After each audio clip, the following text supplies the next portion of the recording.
നമസ്കാരം, സ്ട്രൈക്ക് ടോക്കറാണ്. തുടർച്ചയായ ലൈംഗിക പീഡന നിർബന്ധിത ഗർഭചിത്ര പരാതികളെ തുടർന്ന് കോൺഗ്രസിൽ നിന്ന് സസ്പെൻഡിലായ രാഹുൽ മാങ്കൂട്ടത്തിൽ MLA നിയമസഭാ സമ്മേളനത്തിൽ പങ്കെടുക്കാനെത്തി.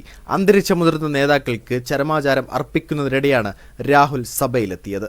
സഭയിലേക്ക് എത്തരുതെന്ന് ചില നേതാക്കൾ ആവശ്യപ്പെട്ടിട്ടും രാഹുൽ ചെവികൊണ്ടില്ല.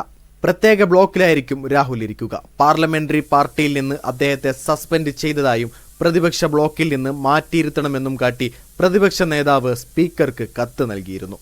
ഗുരുതരമായ ലൈംഗിക പീഡന പരാതികൾ നേരിടുന്ന രാഹുൽ സഭയിലെത്തുന്നത് വലിയ തിരിച്ചടിയാകുമെന്ന് UDF നേതാക്കൾ മുന്നറിയിപ്പ് നൽകിയിരുന്നു. പ്രതിപക്ഷ നേതാവ് VD സതീശനും മുതിർന്ന നേതാവ് രമേശ് ചെന്നിത്തലയും ഉൾപ്പെടെ ഈ നിലപാട് സ്വീകരിച്ചു.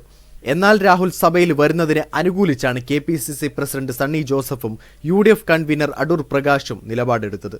നേതാക്കളുടെ രഹസ്യങ്ങൾ പുറത്തുവിടുമെന്ന രാഹുൽ മാങ്കൂട്ടത്തിലിന്റെ ഭീഷണിക്ക് മുന്നിൽ മുട്ടുവിറച്ച കോൺഗ്രസ് നേതൃത്വം തെളിവ് സഹിതം പുറത്തുവന്ന ലൈംഗിക പീഡനങ്ങൾക്കുള്ള നടപടി സസ്പെൻഡിൽ ഒതുക്കുകയായിരുന്നു. MLA സ്ഥാനം രാജിവെപ്പിക്കാനുള്ള സമ്മർദ്ദം നേതൃത്വം ഉപേക്ഷിച്ചു. കേരളത്തിനാകെ അപമാനമായ MLAയെ തുടരാൻ അനുവദിക്കരുതെന്ന പൊതുവികാരവും പാർട്ടിയിലെ മഹിളാ നേതാക്കളുടെ ആവശ്യവുമാണ് നേതൃത്വം തള്ളിയത്. വീഡിയോ ഇഷ്ടമായ ലൈക്ക് ചെയ്യുക, നിങ്ങളുടെ അഭിപ്രായം രേഖപ്പെടുത്തുക. കൂടുതൽ വീഡിയോസുകൾക്കായി ഈ ചാനലിലൂടെ തന്നെ സബ്സ്ക്രൈബ് ചെയ്യുക. This is strike talker signing off.